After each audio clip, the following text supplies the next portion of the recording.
Hey, good morning, everybody. Just getting the last steps of our live set up.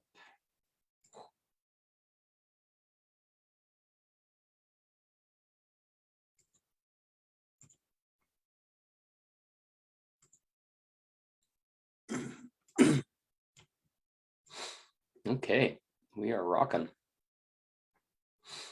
Okay, so the title of today's live is "The Darkest Dark is the Lightest Light." And this is a really, really, really important concept because, and it's going to be controversial because it's going to ask you to start to see your part in all of this that you played. And in this world, we're taught that we are victims, and it's really easy to get into victim. I get into victim once in a while myself, and we want to be angry at things, and we want to lash out, and we want to change them and make things better and different. But we bypass our power by saying, somebody did this to me, somebody hurt me, somebody wronged me, somebody fill in the blank. And when the thing that did that to you is outside of you, you're kind of screwed. You can't do anything about it. It's like, okay, I want to go kill the person that raped me, or I want to go and plaster that on every other person in the world that could possibly be that. And now all of a sudden restrict everything and say, okay, well, all the world's full of rapists. And there's a lot of people that believe that.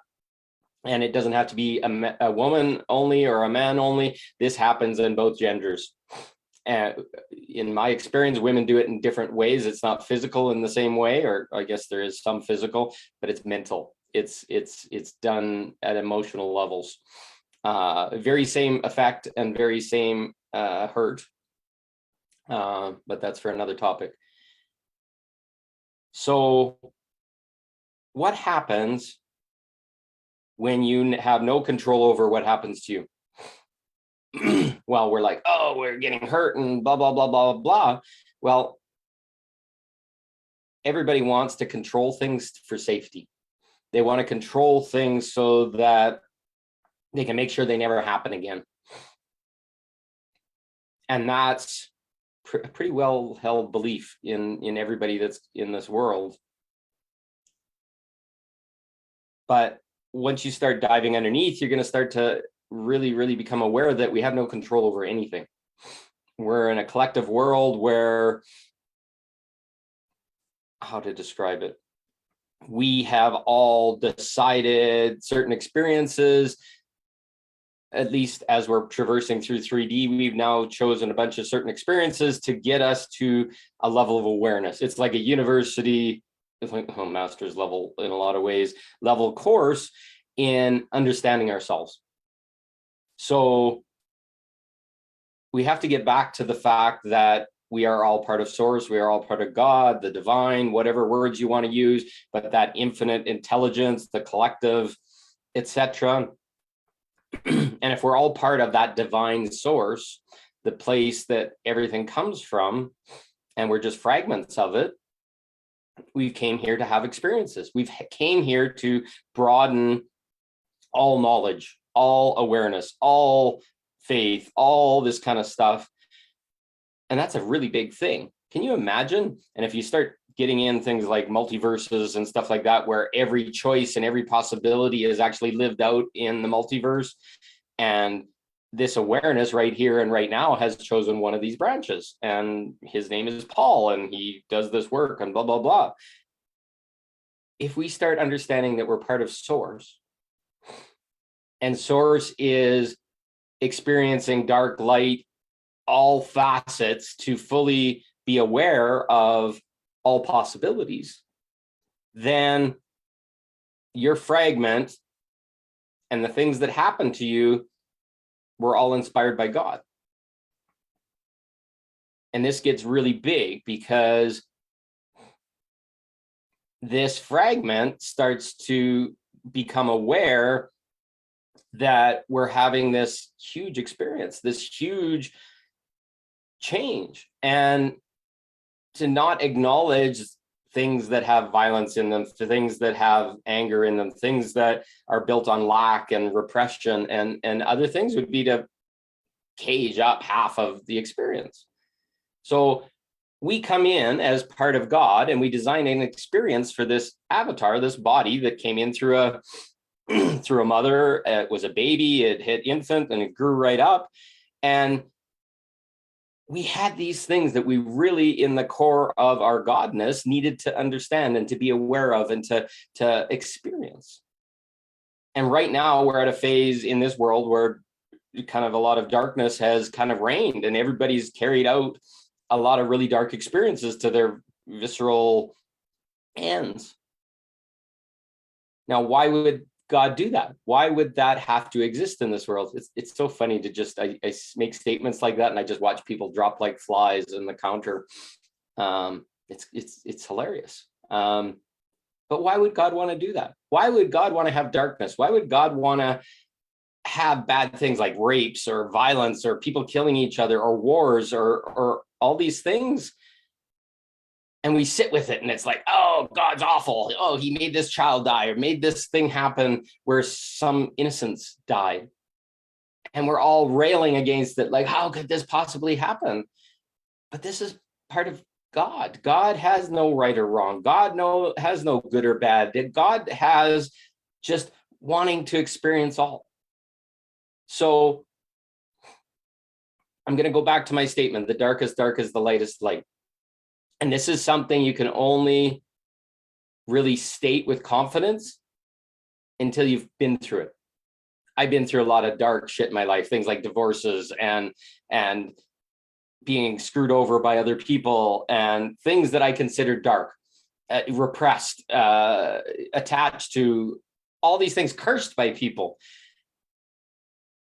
And I got to look at it. I got into points where people called me names, said things about me that I couldn't even respond to.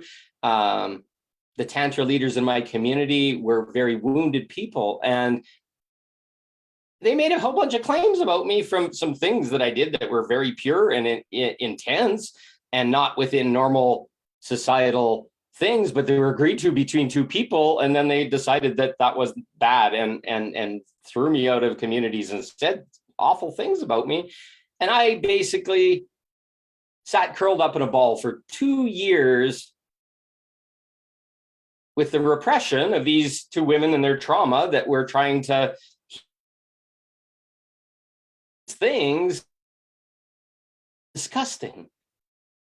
And I couldn't do anything about it. I just sat there and I literally, based on past life trauma, thought I was going to be killed. I sat curled up in a ball in my bed half the day sometimes, just listening for cars' doors to slam and living out some past life trauma, weird ass shit that thought that those people were going to kill me. And I sat through all of that, and I went through the experience that precipitated this. And I looked at it and there was only good, there was only love, there was tons of discussion, tons of agreement, tons of consent, tons of all this kind of shit. And I thought it was going to kill me. I literally was suicidal at a couple points during that. And I got to the end of it and I looked at everything that I ever done, and there was absolutely nothing that I could judge wrong. I could have done a few things better. I could have signed contracts and got everybody to agree what was going on, but it involved the trauma of another person and a deep healing of that trauma, that other person. And I carried them to a space where it was released, and tears and frustration and other things came up. And then when they talked about it afterwards, the people that talked to them, their trauma was triggered by it, and they freaking projected on it and said, that's bad. You can't have that, because they were terrified of going through their own trauma. And now they were using another person's trauma to basically, I couldn't even fight it because it was like indirected. Not that I did want to fight it, but I got to the end and I could have screamed and yelled and torn down the community and said all these awful things and looked like some kind of massive idiot. But instead, I chose to go inward. Okay, what's going on in me? Why am I so afraid? Why is this thing showing up? Why are these people angry? And I got this massive gift because I thought it was the darkest dark and the most repressive thing. And I felt raped and I felt all this stuff. And I kept going down and down and down. And I found integrity. I found I did the right things. And I always do the right things because I'm doing it from love. I'm not doing it from lack, because that's what they tried to say. Oh, well, you're lack, or you got some perversion or whatever. And it's like, no, the things that I did in that experience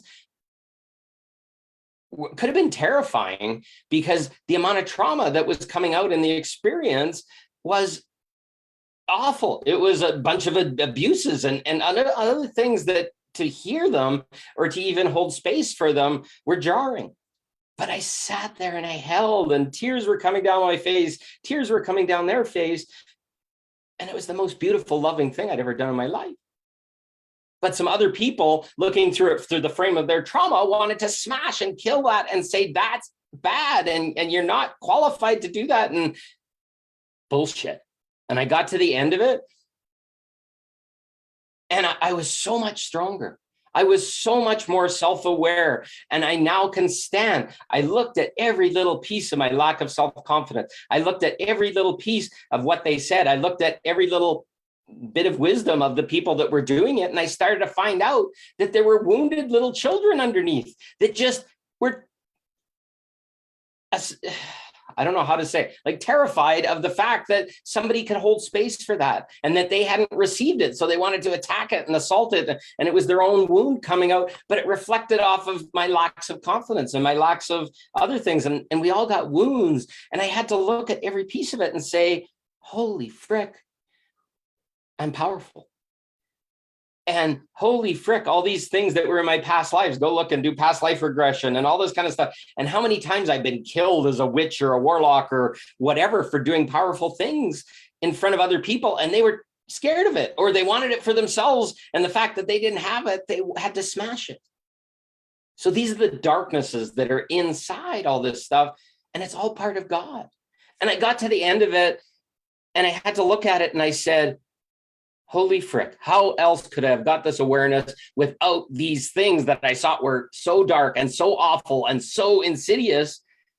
And I realized it wasn't possible. I had to hit bottom. I had to curl up in a ball. I had to go back and really close myself off from my communities and my societies. These things are all things that I thought were killing me and were hurting me and were bad, but they were sending me away to go and be with myself so I could ultimately be aware of why, be aware of all the bits. Without that darkness, we couldn't have done that. And that's where the darkest dark is the lightest light. And another reference I see, how many times have you been with the person that really is struggling and other stuff, and you say something to them that's really direct and really true and really clear, and they just get a little smashed by it, but you knew that they needed something to give them, or they basically were at the end of the friendship, and it was like either I said this or something angry would come out and be done. And then they're like really angry and they resent you and they hate you. And they literally have that hate for a year, 2 years, 3 years. And I've had that and I felt it, and it's just like, oh, this is awful. And we got to the end of it, and it's like, I thank God you told me that back then. I hated you, but I needed that hate of that person. And it wasn't like I just screamed at them and said, fuck off, you whatever. I just like, you're really being narcissistic right now, and I really can't stand with you anymore if you keep this up. And they're just like, oh, it's because you saw them and there was a truth in it, but they weren't prepared to accept it. So is that darkness that I gave? I gave it from light, but they interpreted it as the darkest thing. You just associated me with this awful thing. And do you think a narcissist can grow out of narcissism without understanding that they are a narcissist and start to be aware? And then that thing will go inside the back of your head. Like I said, for 2 years, it happened to me. And it'll be just like, oh, is that true? Is that true? Oh, and then just these things start showing up. And then you're ashamed afterwards to go back to the person that you just told you didn't want to be a friend or whatever. And it may take years. It may take a lifetime that won't happen. But in those places where I was in integrity and I said the thing, and even though it hurt, I knew it was the deepest gift that I could give them at that time.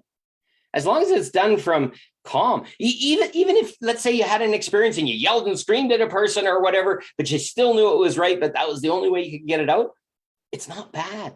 There's nothing bad in any of this. It's us getting aware, us being clear in communication, us being the light. And that light can look dark.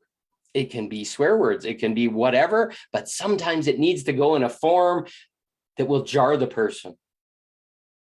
And I want you to look at your darkness inside, and did it have a positive in the end outcome? Yes, it was dark and evil and bad and whatever you want to judge it. And the more you keep it in a cage and you're a victim to it and all this kind of stuff, you lose. So who's going to come along and spank you in the ass and say, okay, take self-responsibility for that? What was wrong with your boundaries? What was wrong with your brought up beliefs from your parents? What was all these things that made you see that as dark? And as you become less and less attached to be the victim and less hurt and less broken and less angry and blah, blah, blah, blah, a void opens. And that void shows you yourself and shows you that thing that needed to be smashed open and projected with darkness on, so that you could separate half of yourself and be stuck in this wound. And how did that help you, other than it slowed you down and made you hit bottom? And a lot of times you really fucking need to hit bottom. I needed to hit bottom more times than I can count, and I hated it, and it felt ugly, and I'm in some of those bottoms even right now. But it happened for a reason. And now I'm trusting God, and I'm trusting that I can't control it. And my future didn't have a big house in it right now. And my future didn't have abundance out the yin yang and all these things. I could say that's darkness. Look at the darkness that's repressing me. Or I could say, holy shit, look at the time this has given me to have clarity. Now I don't have all those expenses and all those things. So that dark thing has a light side to it. So what's your light side of this? Did you learn boundaries? Did you start to see yourself better? Did you start to choose better? Did you get pushed away from having more and more relationships that would have just abused you by you having that one big abuse? Okay, that gave me space. That gave me time to figure out what my programming was all mangled up with. And once you understand that, it's a gift. And if you take self-responsibility, you say right here and right now, and this is a key word, that everything that happens in my life is for me. It does not happen to me. You're going to get a huge amount of power back, because nothing's happening to you. The minute you are saying this is happening to me, how awful, you are in your victim. You've given all your power away, and you're just laying there with your tummy wide open, waiting for the next one. So look at everything with self-responsibility. What's in this for me? What could possibly be a light outcome? And even if you can't see it yet, just sit there and take responsibility. I own this. I own this. It's ugly, it's dirty, but it's showing me something. And you're going to be so thankful at the end, because that's the hugest first step to getting out from under that rock. And I know you're under rocks, because everybody's under rocks. There's so much shit going on in this world. Take responsibility for them. I own this. What can I do better next time? What can I do better? And everything in your world will change. And that's the key to awakening. If you're under this rock that all the experiences and all the darkness is put on top of your head, you don't know what to do. You're stuck. You're in the hole. Take self-responsibility. The lightest light, or the darkest dark, is the lightest light. And you're going to believe, you're going to know that in all your heart and soul one day. And hopefully just by me sharing my experiences, you got an idea of how that something really dark can turn light. And look at me, look at my light, my happiness, my excitement. I went through all those awful things, and I could name you 24 more. And I could sit there and be a victim. And it's like, oh, they're all hurting me, and this is awful, and this is disgusting. No, it all came from me. It all grew my integrity. It all expanded me, and I'm so freaking happy for it. So I got to get on another live. I'm doing a podcast prep with Andrea Atherton. I love you all. I hope this helped. And thank you for tuning in, and thank you for all the likes and loves. And just sit with that. and you'll be surprised. Have a great day. I love you. See you soon. Thank you for attending.